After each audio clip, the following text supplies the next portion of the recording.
नमस्कार, अमन study point पर आप लोगों का हार्दिक स्वागत है। डेली मॉक टेस्ट सीरीज के अंतर्गत आज हम लोग पॉलिटी के कुछ महत्वपूर्ण प्रश्नों को देखेंगे। इस समय हमारी पॉलिटी की श्रृंखला चलेगी। इसके बाद भी हम आपको पहले ही बता चुके हैं, सारे सब्जेक्ट्स आपको कम से कम हर सब्जेक्ट्स की मेरी जो कोशिश है 500 इंपॉर्टेंट प्रश्न करा दिए जाएँ, जिससे आपको लगभग 80% क्वेश्चन हर परीक्षा में उसी से मिल जाए। तो हमारे साथ बने रहिएगा, चैनल को सब्सक्राइब कर लीजिए, ज़्यादा से ज़्यादा वीडियो को शेयर और लाइक करिए। शुरुआत करते हैं। पहला प्रश्न है, भारतीय संविधान के किस अनुच्छेद के अंतर्गत राष्ट्रपति को अधिकार है कि वह किसी बिल पर अपनी अनुमति रोक ले? बहुत ही अच्छा प्रश्न है, ये कई बार पूछा गया है। भारतीय संविधान के किस अनुच्छेद के अंतर्गत ये राष्ट्रपति को अधिकार दिया गया है कि वह किसी भी बिल को अपनी अनुमति के लिए रोक सकता है? देखिए, संविधान के अनुच्छेद 111 में ऐसा वर्णन किया गया है कि जब कोई विधेयक संसद के दोनों सदनों द्वारा पारित कर दिया जाता है और उसके बाद वह राष्ट्रपति के समक्ष प्रस्तुत किया जाता है, और अनुच्छेद 11 के अंतर्गत यहीं पर राष्ट्रपति को ये शक्ति प्रदान की गई है कि वो विधेयक पर अनुमति दे या अनुमति रोक ले, ये उस पर डिपेंड करता है। ठीक है, लेकिन अगर वह धन विधेयक है तो उसको उस पर अनुमति देना बाध्य हो जाता है।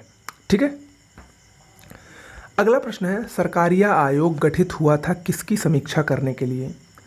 देखिए, इसमें जो सही जवाब होगा वो होगा ऑप्शन डी, संघ और राज्यों के मध्य संबंधों पर विचार करने के लिए तथा उनको सुदृढ़ करने हेतु सुझाव देने के लिए। न्यायमूर्ति थे आर.एस. सरकारिया, उनकी अध्यक्षता में 1983 में एक आयोग का गठन किया गया जिसको सरकारिया आयोग कहा गया। इसमें 2 सदस्य और थे, उनके नाम भी जान लीजिए, वी शिवरामन और एस.आर. सेन। ठीक है, 1987 में इस आयोग ने अपनी रिपोर्ट सौंपी थी। आगे बढ़ने से पहले जीएस हिंदी और करंट अफेयर्स की अगर आपको बेहतरीन नोट्स चाहिए, देखिए बेहतरीन पीडीएफ नोट्स का मतलब ये है कि एक ऐसी नोट्स जिस पर आप 100% ट्रस्ट कर सकते हैं, जो आपको परीक्षा में 100% गारंटी कह रहे हैं सफलता वो पहली बार में ही दिला सकती है। तो उसके लिए आपको इस नंबर पर व्हाट्सएप करना है, सैंपल देख लेना है, और सैंपल देखने के बाद अगर आपको पसंद आती है तो ये सारी पीडीएफ आपको मिलेंगी, टोटल 13 पीडीएफ में। ठीक है, सारे सब्जेक्ट्स आपके हिंदी, करंट अफेयर्स और जीएस के कंप्लीट होंगे। अगला प्रश्न है, भारत का सर्वोच्च न्यायालय एक अभिलेख न्यायालय है, इसका आशय क्या है? देखिए, भारत के संविधान अनुच्छेद 129 में, याद रखिएगा अनुच्छेद मोस्ट इम्पॉर्टेंट है, अनुच्छेद 129 में ये वर्णित है कि उच्चतम न्यायालय एक अभिलेख न्यायालय होगा, और इसका सीधा सा मतलब है कि इसे अपनी अवमानना करने वालों को दंडित करने की शक्ति प्राप्त है। ऑप्शन सी इसमें सही होगा। अगला है, हम न्यायिक पुनरावलोकन की व्यवस्था रखते हैं किसमें? देखिए, भारत के संविधान में न्यायिक पुनरावलोकन की जो संकल्पना है वो यूएस से यानी अमेरिका के संविधान से ली गई है, तो इसमें ऑप्शन डी सही होगा, भारत और यूएस से दोनों। देखिए, न्यायिक पुनरावलोकन का अर्थ क्या होता है कि सर्वोच्च न्यायालय उन विधानों एवं आदेशों को शून्य घोषित कर सकता है जो संविधान के प्रावधानों का उल्लंघन करते हैं। यानी अगर सुप्रीम कोर्ट ने, ऐसे समझिए, अगर सुप्रीम कोर्ट मान लीजिए कोई भी निर्णय उसने दे दिया, तो वो अपने निर्णय की फिर से अवलोकन कर सकता है, वो अपने निर्णय को फिर से अवलोकित करके उसको बदल सकता है या उसको शून्य भी कर सकता है। इसी का अर्थ होता है न्यायिक पुनरावलोकन। अगला है, संविधान के प्रथम अनुच्छेद के अनुसार भारत क्या है? संविधान के प्रथम अनुच्छेद के अनुसार भारत एक राज्यों का यूनियन है। ऑप्शन डी सही है। अनुच्छेद 1 में यही वर्णित है कि भारत अर्थात इंडिया राज्यों का संघ होगा। राज्य, भारत के राज्य क्षेत्र में राज्यों के राज्य क्षेत्र, संघ राज्य क्षेत्र और ऐसे अन्य राज्य क्षेत्र हैं जो अर्जित किए जाएंगे। ये अनुच्छेद 1 में सीधा सीधा कहा गया है, यानी भारत को संविधान में राज्यों का यूनियन बताया गया है। अगला प्रश्न है, दल बदल निरोधक अधिनियम जिस तिथि को पारित हुआ वह कौन सी थी? दल बदल निरोधक अधिनियम ये भारत में 52वें संविधान संशोधन के अंतर्गत पारित हुआ था 17 जनवरी 1985 को। ऑप्शन ए सही है। अगला है, भारतीय संविधान की उद्देशिका में संशोधन किया गया था। भारतीय संविधान की उद्देशिका में किस संविधान संशोधन द्वारा संशोधन किया गया था? देखिए, उद्देशिका को प्रस्तावना भी कहा जाता है, और इसमें 42वें संविधान संशोधन द्वारा संशोधन हुआ था 1976 में। और क्या संशोधन हुआ था? प्रभुत्व संपन्न लोकतंत्रात्मक गणराज्य के स्थान पर प्रभुत्व संपन्न समाजवादी पंथ निरपेक्ष और लोकतंत्रात्मक गणराज्य प्रतिस्थापित किया गया था।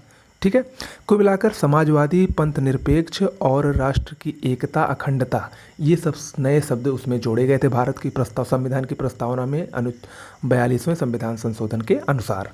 ओके, अगला है भारत में संसद की लोकलेखा समिति के अध्यक्ष की नियुक्ति किसके द्वारा की जाती है? देखिए, भारतीय संसद में लोकलेखा समिति के जो अध्यक्ष होते हैं उनको लोकसभा का अध्यक्ष मनोनीत करता है। ठीक है, ऑप्शन सी सही होगा, लोकसभा का अध्यक्ष। और ये जो लोकलेखा समिति का अध्यक्ष होता है वो विपक्ष का कोई नेता होता है, सत्ता पक्ष का नेता नहीं होता है। ठीक है, लोकलेखा समिति में अगर हम बात करें सदस्यों की संख्या की, जो सबसे ज़्यादा महत्वपूर्ण है, अक्सर परीक्षा में पूछी जाती है, तो लोकलेखा समिति में कुल 22 सदस्य होते हैं, जिसमें 15 सदस्य लोकसभा से और 7 सदस्य राज्यसभा से मनोनीत किए जाते हैं। अगला है, निम्न में से कौन सा विषय धन विधेयक के उपबंध में सम्मिलित नहीं किया गया है?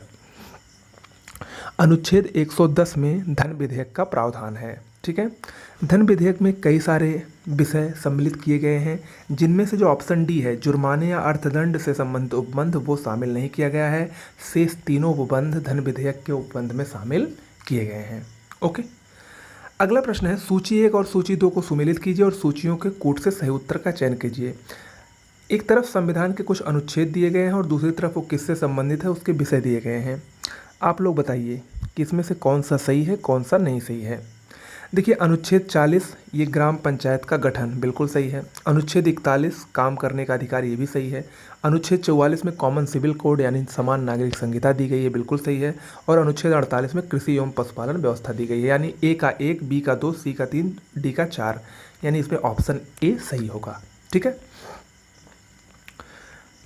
ओके, तो दोस्तों आज के लिए इतना ही। कैसा लगा ज़रूर बताइएगा। ऐसे ही आपको डेली मॉक टेस्ट मिलते रहेंगे। और हाँ, एक सूचना ये है कि हो सकता है कि 3 से 4 दिन का आपको कोई भी वीडियो ना मिल पाए, क्योंकि थोड़ा सा व्यस्तता ज़्यादा है। लेकिन मैं कोशिश करूँगा कि वीडियो मिले, लेकिन अगर नहीं मिल पाएगा तो आप लोग परेशान मत होइएगा। उसके बाद मैं आपसे फिर से कंटिन्यू रूप से जुड़ूंगा। धन्यवाद।